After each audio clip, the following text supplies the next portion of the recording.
আমাদের লিবাসে, আমাদের পোশাকে, আমাদের সিরাতে, আমাদের সুরাতে, আমাদের আদর্শে, আমাদের জীবনের যাবতীয় কর্মের মধ্যে ফুটে উঠে আমরা কতটুকু আশিক রাসূল, ঠিক কিনা?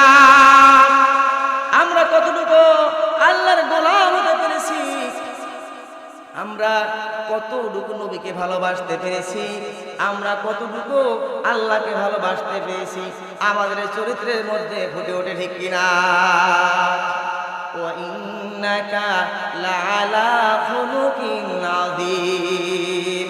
নবী হে, আমি আপনাকে এই জগৎবাসীর জন্য, এই তামাম দুনিয়ার জন্য, তামাম দুনিয়ার মানুষের জন্য উত্তম চরিত্র হিসেবে পাঠিয়েছি।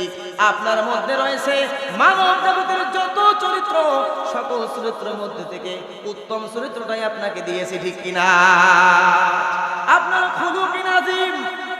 কোন আল্লাহ রাব্বুল আলামিন বিশ্ব নবী মুহাম্মদ রাসূলুল্লাহ সাল্লাল্লাহু আলাইহি ওয়াসাল্লাম ছাড়া তামাম পৃথিবীর মধ্যে 1,00,000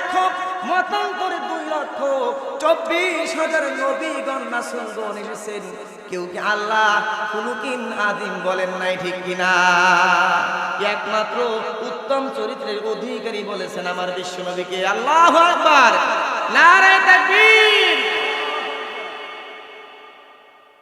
আমার বাবারা, ভাইরা, কান লাগিয়ে শুনুন, উত্তম চরিত্রশীল নবীর যারা উম্মত হবে তাদের চরিত্র উত্তম হতে হবে কিনা? হবে কিনা?